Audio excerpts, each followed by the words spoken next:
Olá, boa noite. Eu sou a Joyce Hasselman e vamos à principal notícia de hoje com análise e opinião. O STF condena Jair Bolsonaro e mais 7 por golpe de Estado. A decisão saiu agora há poucos instantes, e neste minuto os ministros discutem a dosimetria da pena, ou seja, qual é o tamanho da pena que cada réu deve levar a depender da participação em cada um dos crimes que foram citados pela Procuradoria-Geral da República. E vamos às informações. Gente, primeiro, Bolsonaro é o primeiro ex-presidente da República condenado por golpe de Estado no Brasil. Ele entra para a história como o primeiro ex-presidente condenado por golpe de Estado do Brasil. O STF formou maioria com o voto da ministra Carmen Lúcia. Um voto brilhante, que eu vou trazer para vocês alguns pontos específicos aqui do que disse Carmen Lúcia e que merece que nós realmente possamos se debruçar sobre o voto dela. Além de Carmen Lúcia, Alexandre de Moraes, Flávio Dino e Cristiano Zanin, aliás, votaram pela condenação.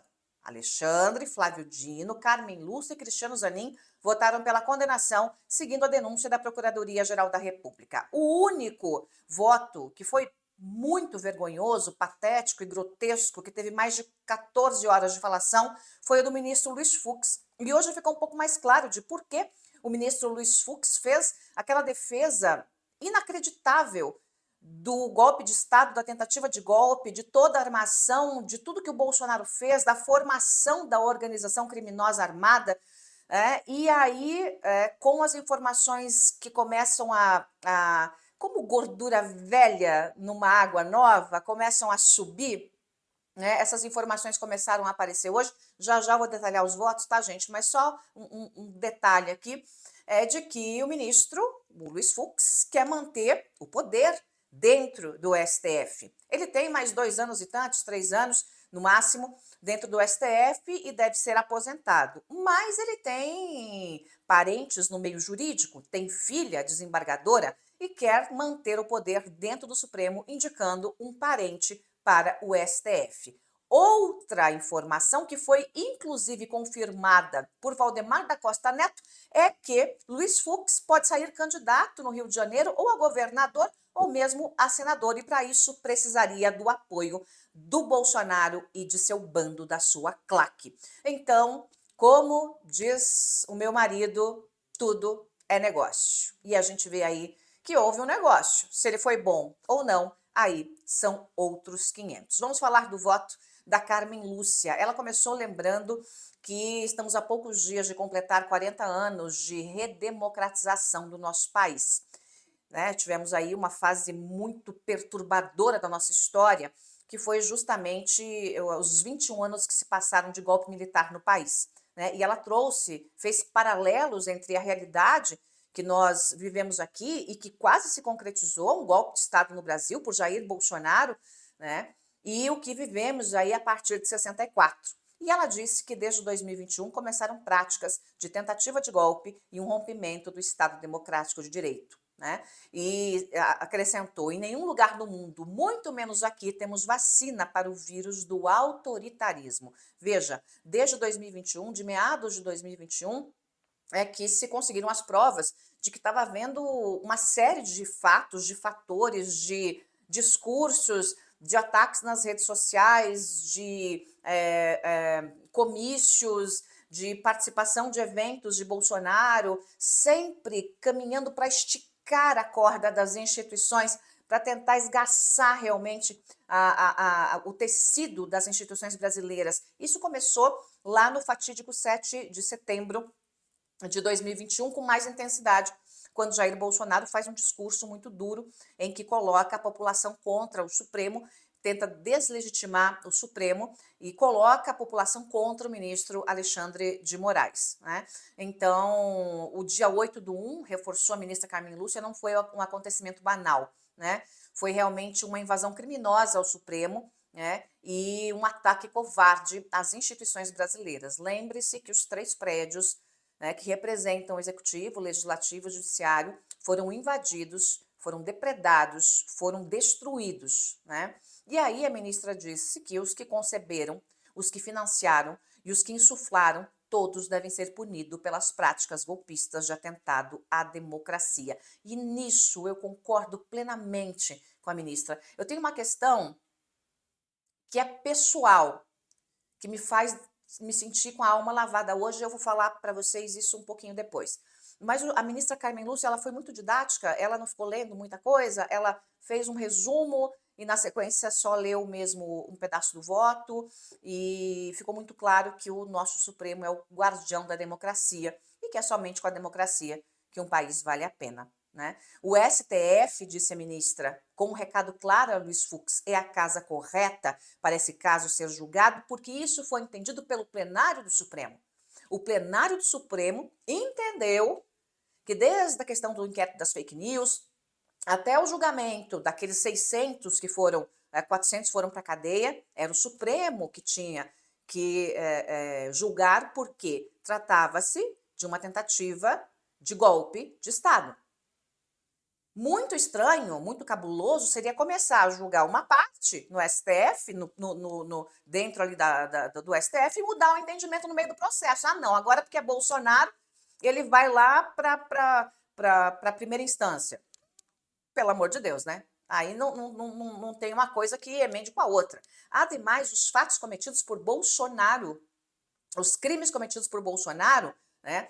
Até o dia 31 de dezembro de 2022, ele tinha mandato ainda, ele era presidente da República, e os crimes começaram a ser cometidos em 2021, na verdade antes, mas só se tem prova a partir de 2021. Então, ele tinha foro privilegiado. Os ministros de Bolsonaro tinham foro privilegiado, e por isso devem ser julgados pelo Supremo.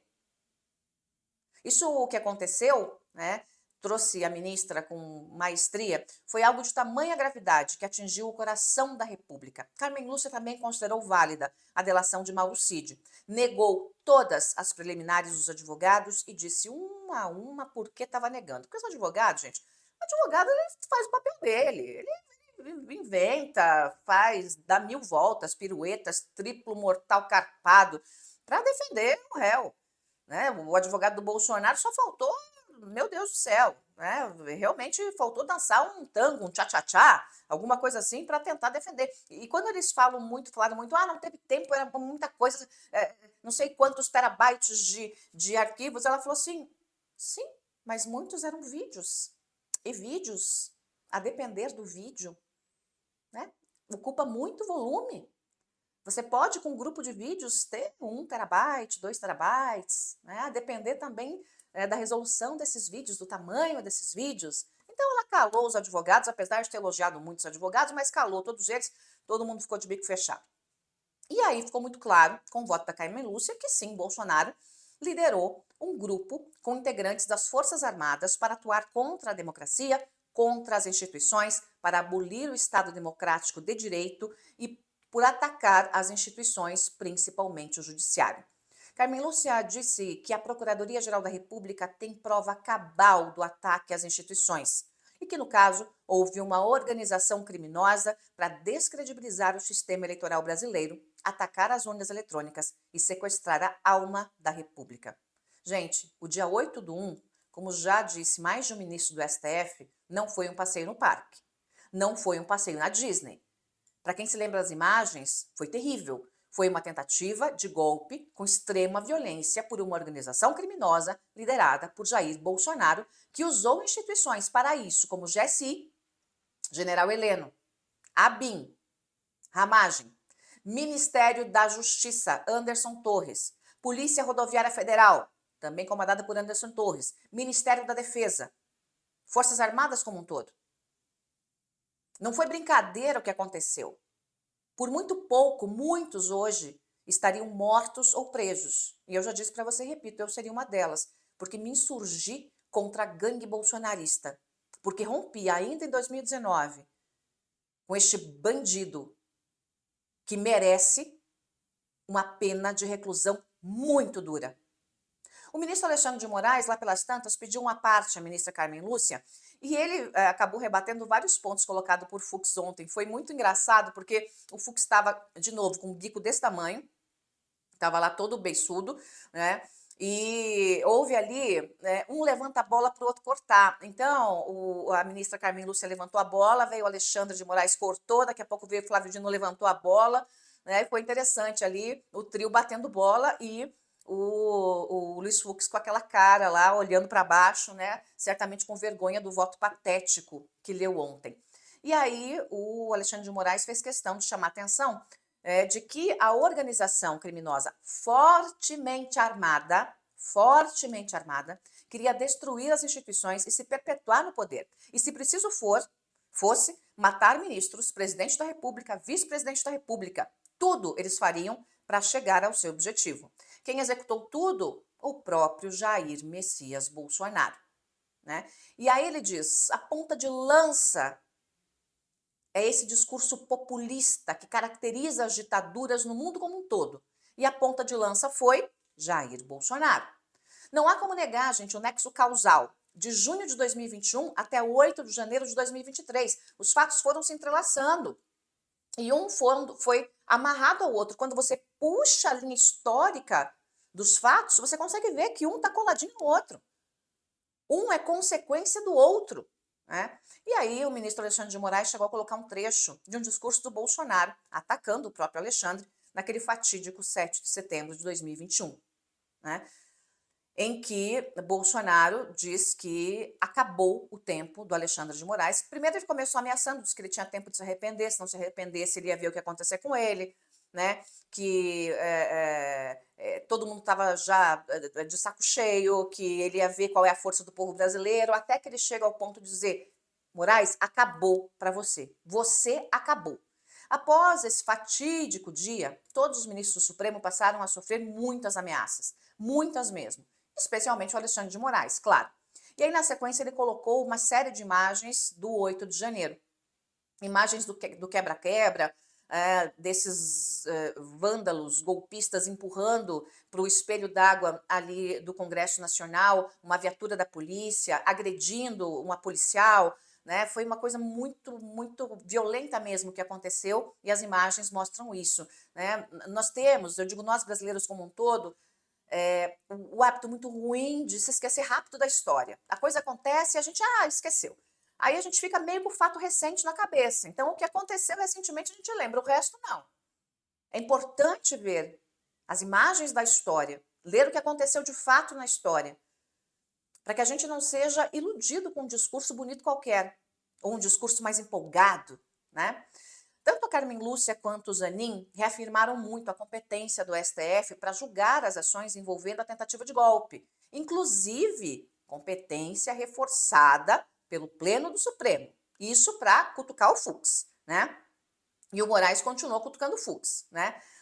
Ele disse o seguinte, olha, intervenção militar com Bolsonaro presidente, é isso que eles estavam pedindo.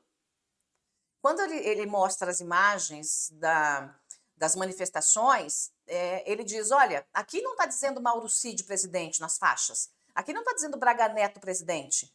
Aliás, Mauro Cid e Braga Neto, que foram condenados ontem pelo Luiz Fux, num processo que ele considerou que não deveria ter, nulo. Então, ele considerou o processo nulo, mas ele condenou o Cid e o Braga Neto.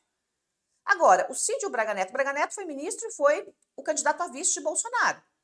Mauro Cid, ajudante de ordens de Bolsonaro. O que fazia o que o Bolsonaro mandava. Então, o ajudante de ordens, que recebia ordens do Bolsonaro, foi condenado. O Braga Neto, que foi ministro e que foi vice do Bolsonaro, foi condenado pelo Fux. E o Bolsonaro não. Quer dizer, será que o Fux perdeu a vergonha na cara? Não, ele perdeu a vergonha na cara. Mas vamos em frente, né?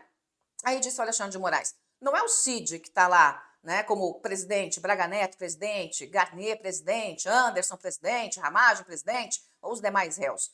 Ali estava, em todas as faixas nas camisetas, o nome do líder da organização criminosa, Jair Bolsonaro, presidente. Né? E seguiu. O que destruiu o relógio, você se lembra dessa imagem terrível, né, de um vândalo destruindo um relógio histórico no Palácio do Planalto, tentou quebrar a câmera, mas ele estava com uma camiseta, né, que tinha o nome não de um dos réus, dos 7 réus, era do Jair Bolsonaro. né? Então, no final das contas, o que que fez o Alexandre de Moraes? Ele chamou o VAR. Sabe o VAR do jogo de futebol? Ah, foi pênalti, não foi pênalti, foi, não foi, não sei o quê. Chamou o VAR. Vê aí, ô Fux, dá uma olhadinha nos vídeos para ver se você põe aí um pouco de juízo nesta cabeça com peruca, né? Então ele chamou o VAR e esfregou na cara do Fux o que de fato aconteceu. Flávio Dino pediu uma parte, fez uma provocação para Fux também, que eu achei interessante, né? Ele fez uma analogia com boi. Ele falou, tá, não sei o quê, veja a história do boi, né? Porque tem o boi vai lá em pedaços, né?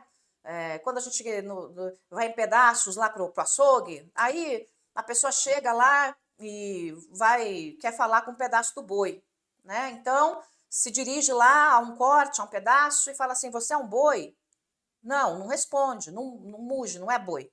Aí fala com outro pedaço, é boi? Não, não é boi. Então, como são vários pedaços do boi que montam um boi, mas você está falando só com um pedaço do boi, você diz, não, não é boi. Não é boi, porque não está montado como boi. Mas o quebra-cabeça foi montado, e o quebra-cabeça mostra que era boi, era golpe, né? E ele tem um senso de humor, né, muito engraçado mesmo, né, o ministro Flávio Dino. E aí eu realmente gostei muito dessa analogia e no final das contas, né, tirando o voto de ontem do Fux, todos condenaram Bolsonaro e a dosimetria das penas pode sair ainda hoje, eu trago para você essas informações. Para mim, gente, essa condenação de Bolsonaro tem um peso talvez diferente para muitos de vocês.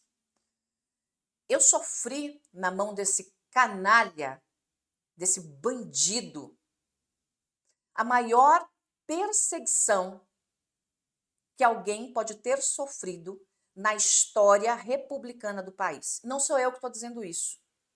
É uma universidade e um instituto de pesquisa. Eu fui a pessoa mais atacada durante 2 anos e meio, dia após dia, pelas milícias digitais por ter rompido com Bolsonaro. Eu rompi em 2019, no final de 2019, ali perto de setembro, quando eu já entendi e descobri o que era a organização criminosa e imediatamente fui depor na CPI das fake news. Contar o que eu descobri e levei para o Supremo o que eu descobri. Eu sofri um estupro moral diário nas redes sociais. Todo tipo de ameaça, todo tipo de agressão verbal. Eu fui grampeada pela ABIN, perseguida pela BIM paralela, perseguida por ramagem. Eu sofri ameaças de morte, de todas as formas que você pode imaginar. Eu fui agredida fisicamente, tentativa de homicídio, por homens ligados a Bolsonaro. E uma mulher. Eu passei o pão que o diabo amassou, eles me tiraram tudo. Eles me tiraram a minha credibilidade à época, porque as pessoas acreditavam nele e não em mim, e agora estão vendo que tudo que eu disse era verdade, que tudo que eu falei era verdade, o Supremo está confirmando tudo que eu disse, tudo que eu falei. Mas à época, eles me tiraram credibilidade, eles me agrediram, me deixaram em pânico, me grampearam, me ameaçaram, ameaçaram a minha família, me deixaram doente, me deixaram com depressão. Fizeram tudo que você pode imaginar. Mas eu não desisti. Quando eu estava muito prestes a desistir até da minha vida, eu me reergui. Eu me reergui, não deixei a doença me abater, não deixei as ameaças me abaterem, não deixei a depressão me abater. Eu ressurgi. E vivo nesse momento para assistir esse grande dia histórico, esse momento histórico do Brasil em que o homem que me perseguiu, junto com a sua família, com seu filho Eduardo Bolsonaro, que foram os principais algozes à época, junto com Anderson Torres e junto com Ramagem, eu vejo os meus algozes sendo condenados à cadeia. Eu vejo os meus algozes sendo condenados à prisão. Não pelos crimes que cometeram contra mim. Não. Por outros crimes. Por crime contra o Estado Democrático de Direito. Por crime de golpe de Estado.